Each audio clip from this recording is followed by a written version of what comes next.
cape.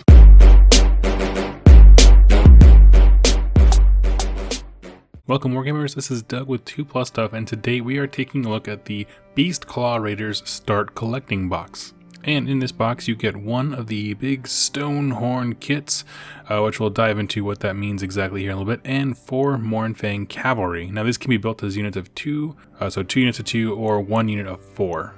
And just taking a step back to get a bird's eye view of this, this is the Start Collecting box with absolutely the fewest models in it. These are all massive things. They all have steeds, things they ride upon, and they all have a wide variety of options to be built with. But in terms of like literally the number of models that you'll be able to field on the battlefield after building everything, it has the lowest number. It comes in at 5, which kind of carries on with the theme of this army, and that is very elite.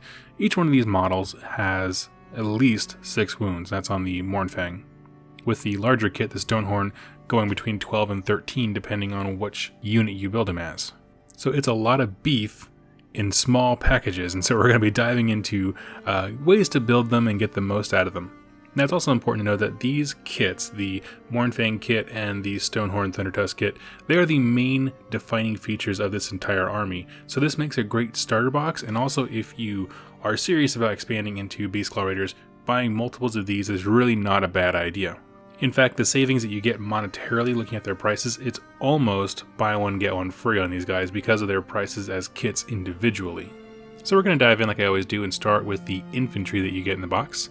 And the Mournfang Cav, it's important to remember that they are units of 2 or more, meaning you can have 2 units of 2 here. They have a move of 9 inches because they're riding on a animal or steed, and they have 6 wounds each, which means even the base unit is 12 wounds. That is incredibly beefy.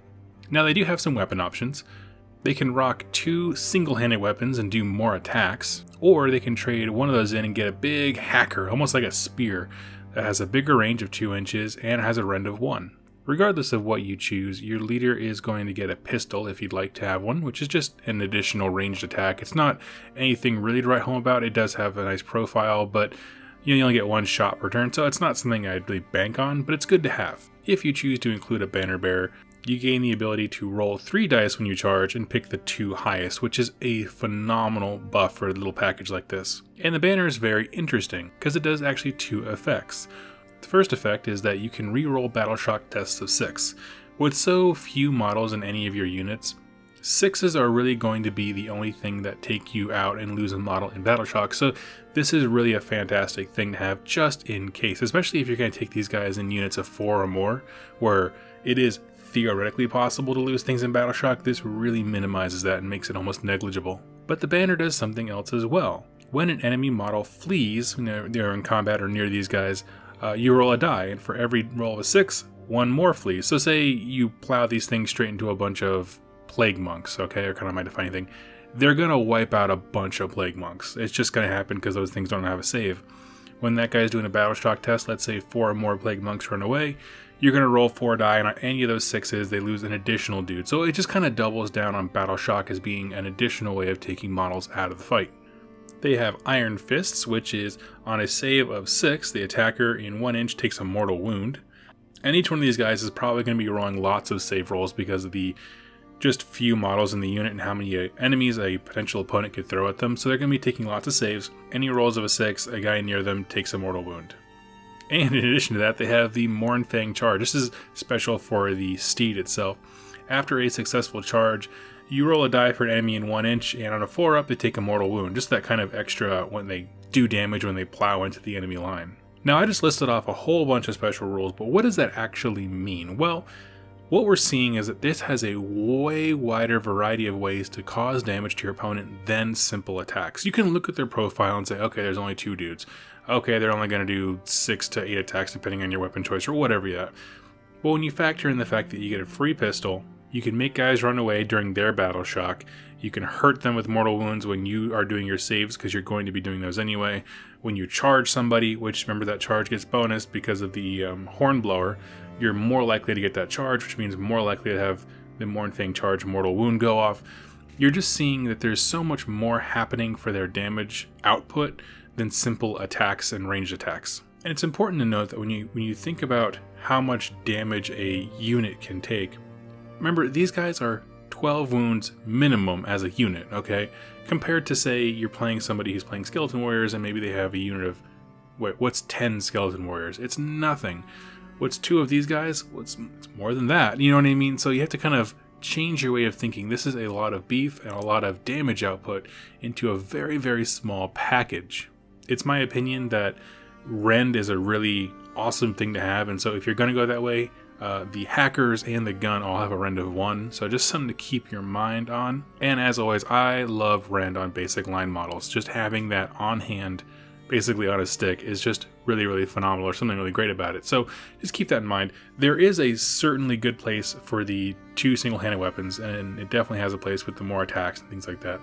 But with so few models, you want every one of them to be pulling all of their weight, and I lean towards the rend so that they can go up against kind of a wider variety of enemies and have a higher chance of doing damage. And that's it for the Mournfang. There's really not a lot to go over them. You're going to have a tough time remembering all the rules if you come into this fresh, meaning it's going to be easy to forget about the bonus to your charges, and then maybe the Mournfang charge thing, and the Hornblower, and the gun, and all these little minute rules. But to get the full effect of these guys and why they're pointed the way that they are, and to make them kind of a comparable battle line unit to some other armies' battle lines, you're gonna need to remember those. Okay, so now we come to kind of the centerpiece of this kit and of this army. And that is going to be the Thundertusk and Stonehorn kit. Now, this one, it's really hard to cover and explain. If you're new, please understand that you can build any one of 6 options from this kit. It is, to my knowledge, the most diverse kit that they have right now. And really what that boils down to is, you can build one of 2 types of beasts that they ride on, a Thundertusk or a Stonehorn. No matter which one you choose, there are 3 types of riders. So to make this simple for new folks, what we're going to do is we're going to talk about what the beasts, the mounts themselves, bring to the party, and then we'll kind of discuss the riders individually. Starting with the Thundertusk. Now this guy is incredible. He's the source of a lot of weeping and gnashing of teeth to some people. Basically, he has an ability called a Blast of Frost Wreath Ice. You pick an enemy within 18 inches, roll a die, and on a 2-up, they suffer instant mortal wounds. Now, those mortal wounds are dictated by kind of a degrading chart as the unit takes damage, but it's brutal to start off. If you're not ready for it, it hurts when you get hit by these things. You need to be prepared for that. It's definitely a deadly, deadly mount. And their other unique ability is that they have a -1 to hit this model, meaning no matter what variation of rider they have on them, enemies that attack you will be at -1 to hit, which is really good. Especially if they have abilities that trigger on 6s or something like that, you can kind of make that a non-factor. And the second mount is the Stonehorn. This guy has some unique things. So he has Earth-Shattering Charge. If an enemy is in 12 inches at the start of the charge phase, it has to charge even if it ran that turn. So you have to be very careful with model placement. However, when he's done charging, pick a unit in 1 inch and that takes D6 mortal wounds. So he's great at charging. He's the guy you want to get in and charging and starting fights.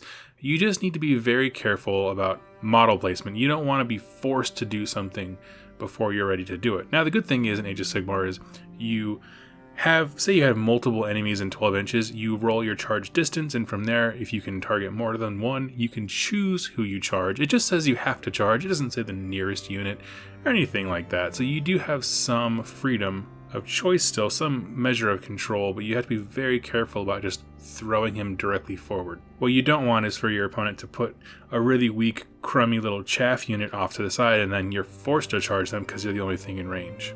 Now, no matter who's riding what mount, the profiles are largely the same. The only unit that changes mount to mount is the Huskard, which we'll get to him last, but we'll talk about the other ones first. First up is the Beast Riders. Now, this is when you build a kind of a carriage on top of either one, and there's 2 dudes in it. These are just normal ogres riding in there. They're just using it as, I don't know, a pit-mobile or something. And they are the non-hero variant of this. I'm really glad that they included a non-hero one. It is actually battle line if you have a Beastclaw Raiders specific Allegiance army, and they really are a jack of all trades and master of none type unit. They have more attacks than any individual variation on these kind of mounts, this kind of unit type, but they are far less quality. The Blood Vulture, which you'll see on other units here, is not my favorite. You and your opponent both pick a unit on their team, so your opponent's army, within 30 inches and you roll a die. So on a 1 through 3, the unit your opponent chose, which is still one of their units, gets hurt with a mortal wound, and on a 4 through 6, the one that you chose gets hurt with a mortal wound. Important thing is, one of your enemy's units is always getting hurt.